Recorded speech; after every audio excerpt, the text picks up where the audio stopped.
본격 토론 다시 돌아왔습니다. 최진영 변호사, 김준일 시사평론가, 그리고 김희수 아나운서 이렇게 셋이서 하고 있습니다. 대통령실 같은 경우에 이런 입장이라고 볼 수 있는 건가요? 제의를 하려면 공식적으로 해야지 불쑥 이렇게 얘기하는 건 기분 나쁘다, 방식이 적절치 않다, 이런 걸까요? 후문은 그런 것 같아요. 후문은 그런 것 같은데 진실은 아직 알 수 없습니다. 다만 말씀드렸듯이 당정의 입장이 엇갈리는 상황에 대해서는 더 이상 이런 상황이 악화되는 것은 막아야 된다라는 공감대는 있는 것 같습니다. 말씀드린 것처럼 심지어 의사들조차도 의대 증원에 대해서는 공감을 하고 있습니다. 그리고 압도적인 다수의 국민들은 의대 정원을 늘려야 된다고 하고 있습니다. 그런데 지금 의협회장 같은 경우에는 어제 이제 단식을 한다라고 하면서 한 명도 늘릴 수 없다. 이거 백지화해라라고 하고, 그 외에도 여야 간에 합의해서 처리하기로 했는 그 PA 간호사법 이런 부분도 처리해라. 모든 거 다 처리하고 오히려 10년 뒤로 돌아가라. 이렇게 요청하는 그런 느낌인데, 결국 그러한 상황 속에서 여당과 당이 어떻게 보면 정부가 갈등을 일으키는 그런 상황이 된다고 하면은 결국 이와 같은 의료개혁에 관한 그 동력이 상실될 우려가 있지 않습니까? 예.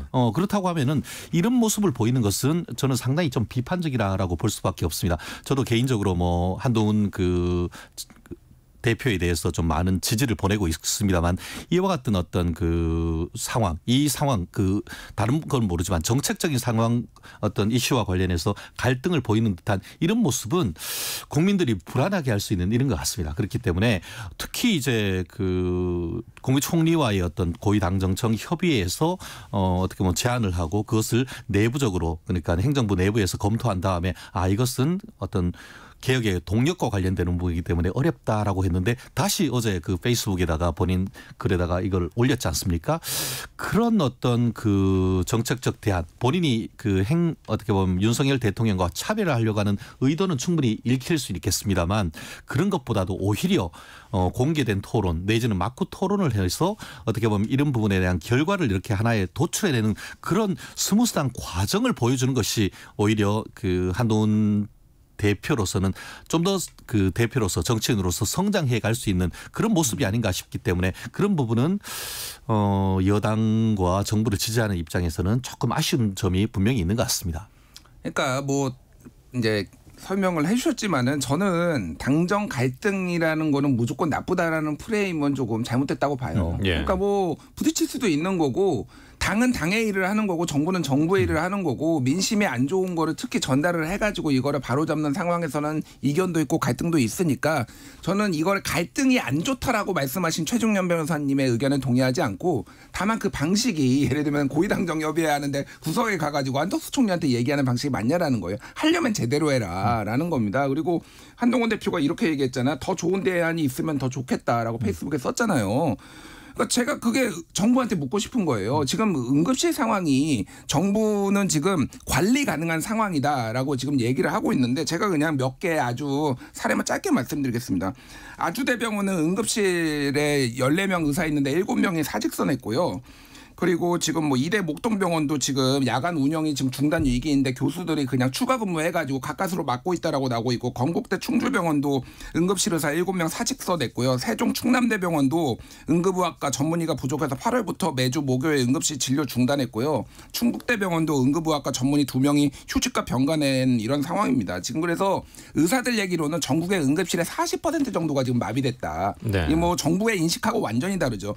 실제 죽은 경우가 지금 속출하고 있어요. 지금 전국 공무원 노동조합 소방본부에 따르면은 지난달 30일에 서울 편의점에서 40대 환자가 쓰러졌는데, 병원 14곳 들다가 119 구급차에서 숨졌습니다.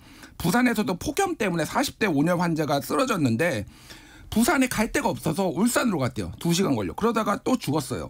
예.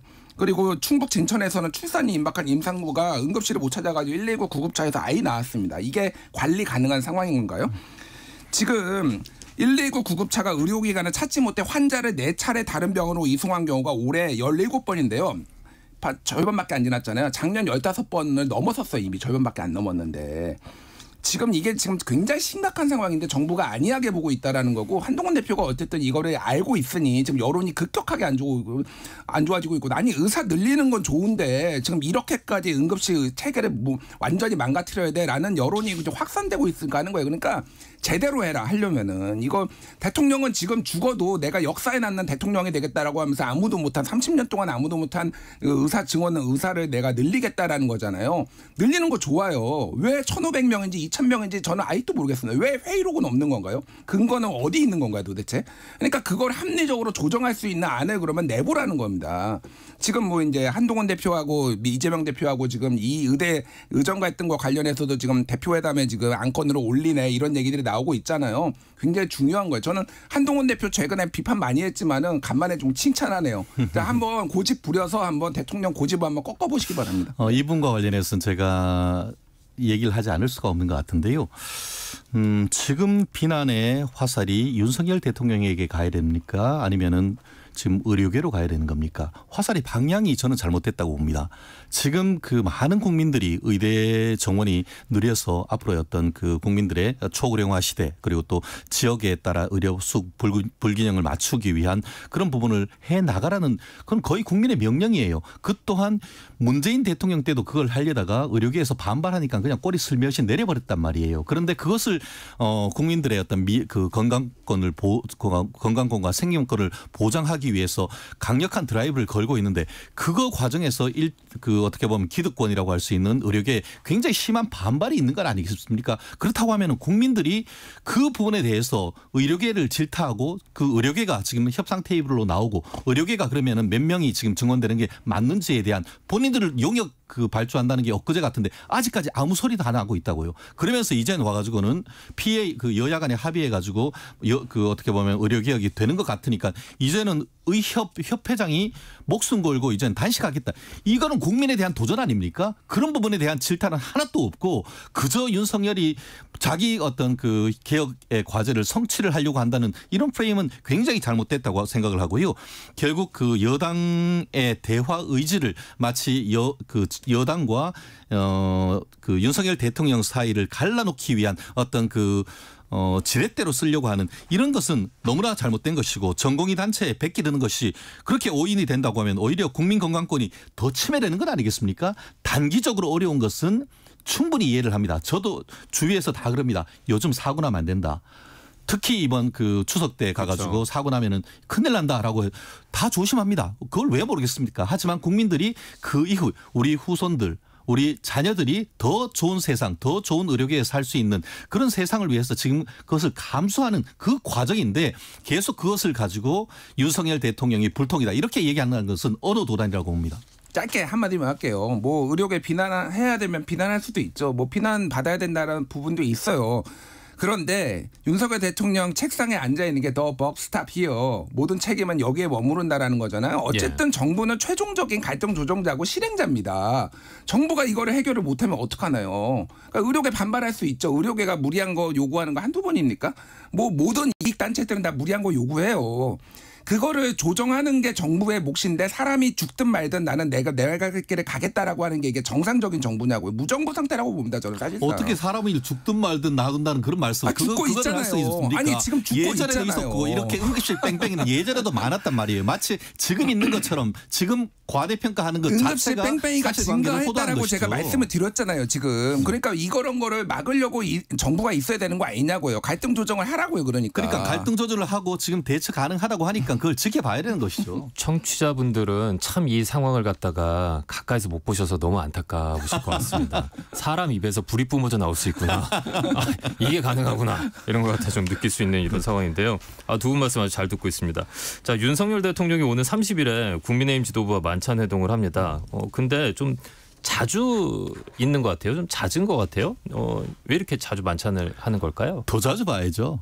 그렇기는 하죠. 더 자주 봐야죠. 뭐 만찬만 할 게 아니고 점심 때도 하고 바쁘면은 조찬 모임도 해야 된다고 생각을 합니다. 그래서 내부적인 어떤 그 이슈에 대해서 서로 의견을 나누는 그런 모습을 통해 가지고 여야 정이 어떻게 보면은 국민들에게 다가가려고 하는 모습. 특히 그 한동훈 대표가 본인이 취임 일성이 뭡니까? 국민의 눈높이. 정당은 정말 국민의 예. 어떤 목소리를 다 담아가지고 전달하는 건데 그거는 더 자주일수록 좋은 거죠. 다만 그 시점이 조금 저도 좀 아쉽습니다. 뭐냐 하면은 내일입니까? 그 윤석열 대통령께서 국민 개혁 전반에 대해서 직접 나서가지고 국민에게 또 말씀드리는 게 있는데 모양새가 좋거나 아니면 실질적으로 그렇게 되려고 하면은 먼저 어떻게 보면 한동훈 대표와의 어떤 회동 그것을 통해서 여론을 수렴하는 것을 보이고 그것을 종합해서 대국민 어떤 그 메시지를 전달하는 그런 목소리가 그런 모양새가 됐다고 하면은 훨씬 좋았을 텐데 본인 발표 다 하고 나서 어땠어? 이렇게 묻는 것은 제가 보기에도 조금 연출력이 좀 부족한 것이 아닌가 그런 질타를 할 수밖에 없는 것 같습니다. 그러니까 잠시만요. 지금 최 변호사님 생각을 읽은 부분이 있나요? 30일 만찬이 연기되고 있는 게 검토되고 있다고 그래요? 지금 보도가 나왔네요. 그래요? 네네. 왜 그럴까요? 요거 제가 같이 설명을 드릴게요. 네. 그러니까 지난번에 만찬을 했던 거는 낙선자도 다 모아가지고 뭐 나경원 후보라든지 뭐 다 불렀잖아요. 사실은 그렇게 하는 경우가 없어요. 그러니까 당선자와 낙선자를 같이 불러가가지고 그러니까 회식 뭐 만찬 하는 경우가 없었어요. 그러니까 낙선자는 낙선자대로 위로를 하고 뭐 이런 경우는 있었지만은 그러니까 야 한동훈하고 같이 이렇게 둘이서 있는 거 불편한 거 아니야? 뭐 이런 이제 관측까지 그때 나왔단 말이에요. 그러니까 이거는 한동훈 대표한테 이제 힘을 실어줘야 되는 뭐 상황이 왔다라고 보면 될 것 같고 9월에 정기국회 열리면은 현안들 많잖아요. 그 이후에 국정감사 그리고 예산안 뭐 이런 것들이 여당이 이제 또 힘을 발휘해야 되는 거니까 당부도 해야 되고 뭐 이런 맥락들이 있었는데 지금 지금 연기 검토를 했다라는 거는 우리 대통령께서 불쾌하셨네. 아주 불쾌하신 게 지금 역력하게 드러났다. 이렇게 저는 해석할 수밖에 없을 것 같아요. 그러니까. 그럼 만나면 지금 또 언론 보도에 따르면 한동훈 대표가 전체 만찬이 아니라 그 앞서가지고 독대를 요청했다. 이런 언론 보도가 있거든요. 그러니까 독대를 해가지고 뭔가를 본인의 해결사로 하려고 하는데 그 상황 자체가 또 이제 본인이 그럼 고집불통처럼 보인다라든지 뭐 이런 소위 말해서 들이받는 모습에 대해서 상당히 조금 심기가 편치 않으신 것 같다. 뭐 이렇게 해석을 할 것 같아요. 예. 그러면은 아까 말씀하신 그 이유로 인해서 이 부분은 연기되는 것이 바람직하다 이렇게 보시는 그런 건 아닌 것 같습니다. 일단 모임이 그 사실상 정해졌고 뭐 일국의 대통령과 그 여당 대표가 모이는 모임이 어떤 뭐 다른 것 때문에 변동된다는 사실 자체도 저는 잘못됐다고 봅니다. 하면은 그냥 하는 거죠.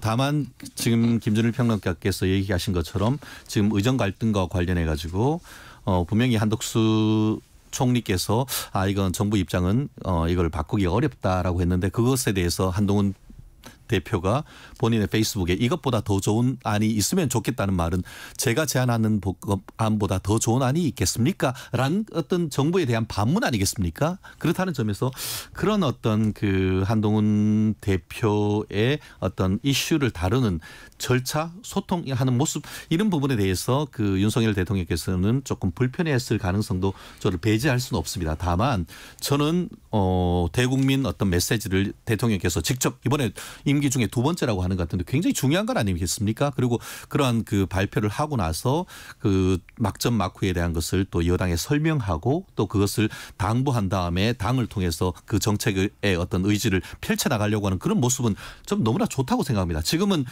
이것을 재검토한다고 할 것이 아니고 그냥 해서 앞으로도 더 자주 모이는 모습을 보여주는 게 오히려 국민에게 더 좋은 모습이라고 봅니다. 네. 자, 이번 주에 좀 뜨거운 이슈가 됐던 부분이 있죠. 그 김문수 고용노동부 장관 후보자 인사청문회에서 나왔던 발언. 일제시대 때 나라가 망했는데 무슨 한국 국적이 있느냐. 이 발언으로 인해서 결국에는 이제 중단이 됐고 청문회가 이제 파행으로 끝이 났는데 이 발언에 대해서 제가 뵙는 분들마다 이렇게 물어보고 있거든요. 어떻게 생각하시는지. 오늘 아주 화끈한 답이 나올 것 같아서 기대가 됩니다. 그렇습니다. 정치적 입장과 법적 입장은 조금 다를 수밖에 없는 것 같습니다. 지금 우리가 8.15를 뭐라고 부르죠?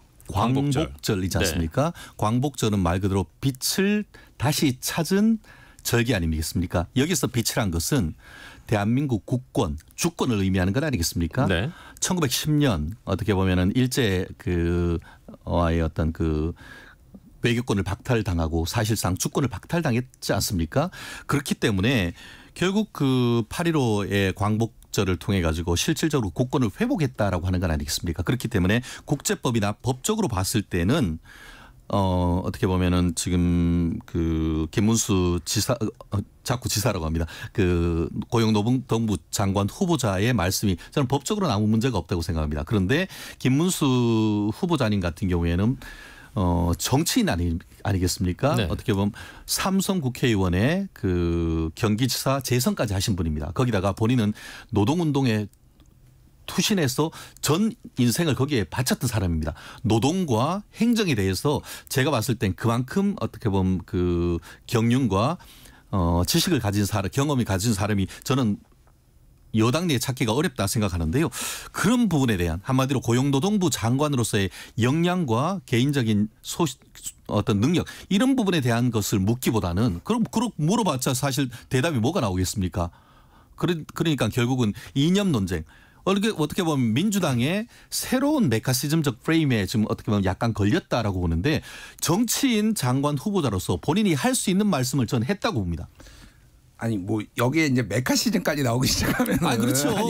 십자가 밝기나 마찬가지지. 제가 그냥 홍준표 시장 SNS 쓰신 글을 제가 읽어드릴게요. 네. 홍 시장이 지난 27일에 요 김문수 이제 후보자 발언에 대해서 얘기를 한 거예요.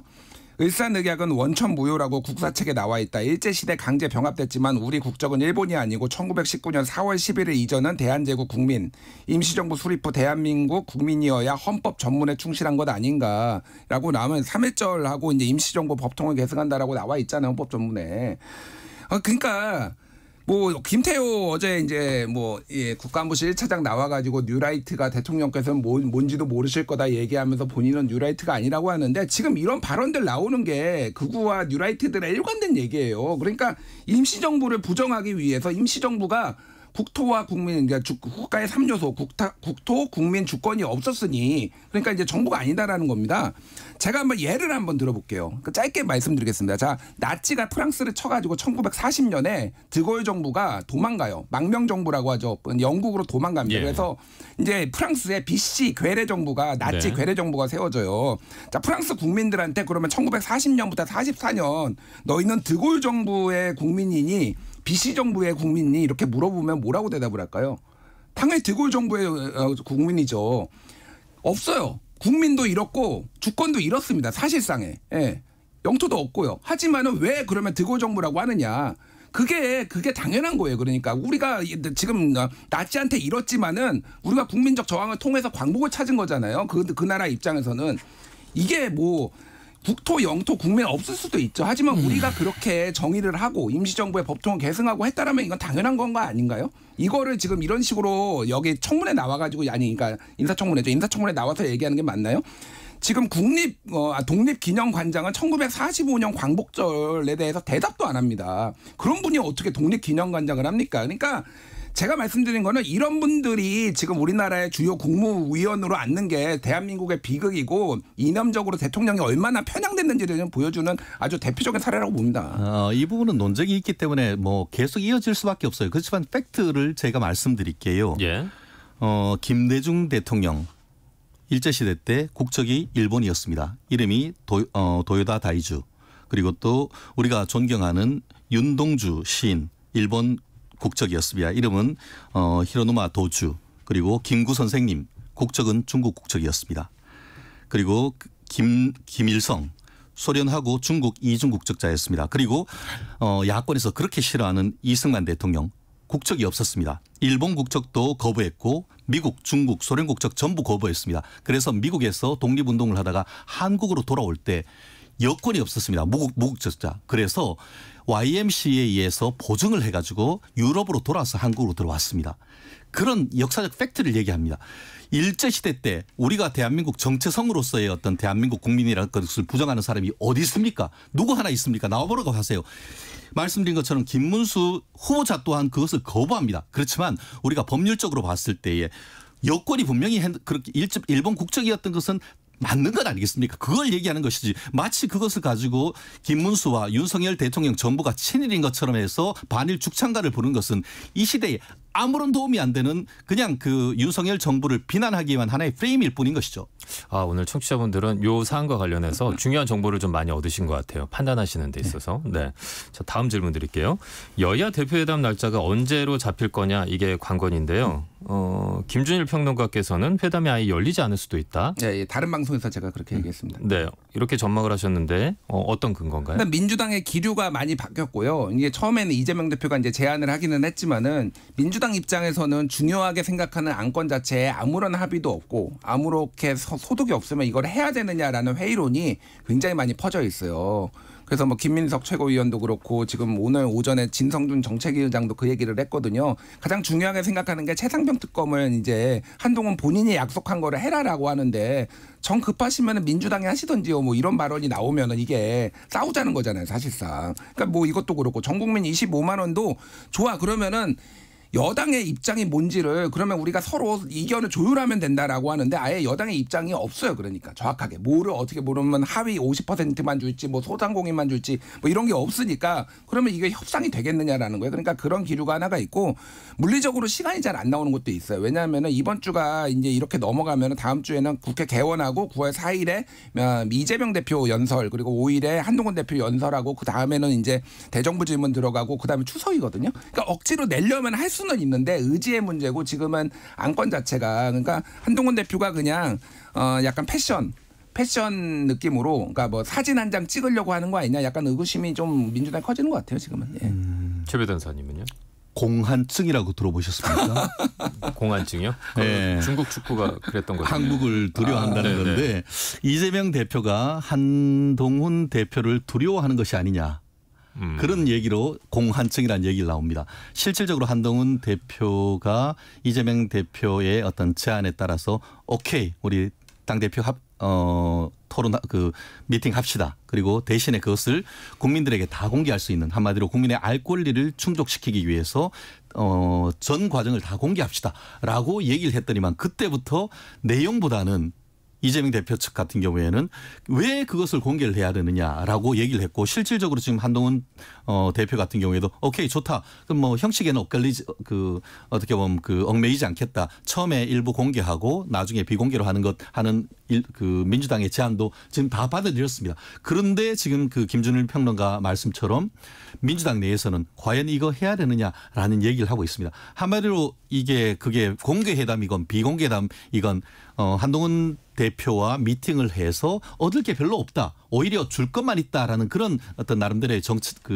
판단을 하는 것 같아요. 그렇지만 결론적으로 말씀드렸을 때 저는 만약에 그런 식으로 이른바 빤스런하게 된다고 하면은 비판에 직면할 수밖에 없다. 그렇기 때문에 지금 현재 당 대표로서 왔고 9월 지나서 10월 내지 11월이면은 이재명 대표의 위증교사 문제라든가 공선법 문제에 따르는 1심 판결 선고가 되기 때문에 결론적으로 봤을 때는 이재명 대표의 결단에 의해서 한동훈 대표와의 회담은 성사될 수밖에 없다. 만약에 그것을 하지 않고 거부하는 모양새가 보이면은 다가오는 추석 때 추석 민심에 제가 말씀드렸던 키워드로서 공한증, 빤스런 이재명 대표가 사법 리스크로 도망가려고 한다. 그런 이미지를 강하게 얘기할 수밖에 없단 말이에요. 그렇다고 하면은 그런 정무적 판단 하에서 얻는 것이 크게 없다 하더라도 어쨌든 국민들에게 보여주는 모습 그래서 중도 확장하려고 하는 모습을 보여주기 위한 어떤 이재명 대표의 결단이 있을 가능성 높다. 그렇기 때문에 저는 어떤 형식으로든 내용으로 어떤 옥동자가 나오건 말건 여야 회담은 전 이루어질 것으로 예측합니다.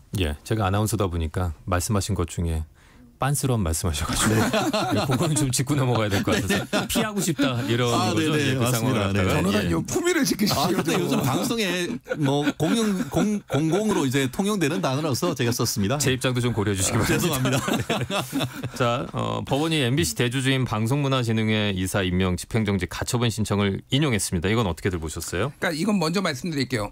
이게 이제 판결문 이제 읽어봤는데 결정문.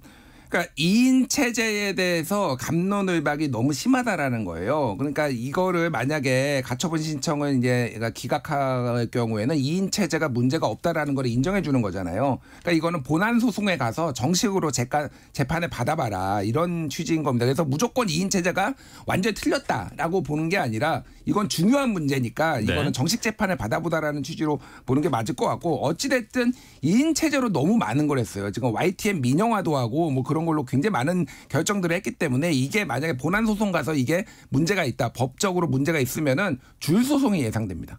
그러니까 이게 지금 너무 무리하게 지금 방통위에서 지금 이거를 뭐 밀어붙였다. 그렇게 좀 비평하지 않을 수 없을 것 같아요. 2인 체제가 한 1년 가까이 그렇죠. 예. 계속 그게 되고 있고 어쨌든 지금 뭐 민주당 국회에서는 민주당도 그렇고 국민의힘도 이제 국회에서 추천하겠다라고 해서 좀 정상화가 되기를 저도 기대하고 있습니다. 네. 예. 승부처는 서울고등법원이다. 1심으로 끝났다고 볼 수는 없습니다. 마치 오늘 뭐 일부 신문 같은 경우에는 이것이 무한정 길어지고 실제로 지금 박문진 이사진 임명이 언제가 될지 모른다라고 했는데 그거는 법률적인 절차를 잘 모르기 때문에 하는 소리입니다. 무슨 말씀이냐. 본안 소송은 1, 2년 갈 수가 있습니다. 그렇지만 가처분이 사건이 있으면 그 결정에 대해서 즉시 항고를 할 수가 있고 일주일 내에 즉시 항고를 할 수 있을 겁니다. 그리고 즉시 항고가 되면은 이것이 1심이 서울행정법원에 있었기 때문에 서울고등법원으로 사건이 넘어갑니다. 그러면 서울고등법원에서 이 사건이 굉장히 중요한 사건이기 때문에 신속하게 재판 기일이 잡힐 가능성이 상당히 클 겁니다. 그렇게 되면은 1심에서 지금 이 사안 같은 경우에도 두 군데서 지금 그 가처분을 신청했지 않습니까? 현재 이사 그리고 이사로 지명된 분들이 이제 두 개를 됐었는데 네. 결과가 달리 나왔어요. 이유가 물론 다르긴 합니다만 그것을 통합해서 하나로 판단하는 것이 서울고등법원의 항고 재판부입니다. 그렇기 때문에 지금 상황 봤을 때는 어떻게 보면 민주당이 MBC를 드디어 지키게 됐다 하면서 쌍수를 흔들지 모르지만 서울고등법원에서 새로 심리를 해서 이 사안이 한마디로 그 재량 행정부의 재량에 관한 재량이 일탈남용했는지 여부에 대한 판단을 하면 되는 것이거든요. 오히려 1심 결정 같은 경우에는 예. 행정부의 어떤 재량으로서의 어떤 판단을 대했을 때에 이것이 재량 일탈남용했다고 봤지만 그렇게 달리 볼 수도 있는 부분이 있기 때문에 짧은 시간 내에 결정된다고 하면은 뭐 이 또한 금방 정상화될 가능성 높다고 봅니다. 감사합니다. 네, 최진영 변호사, 김준일 시사평론가와 함께했습니다. 고맙습니다. 감사합니다. 네, 8월 28일 수요일 전격 시사.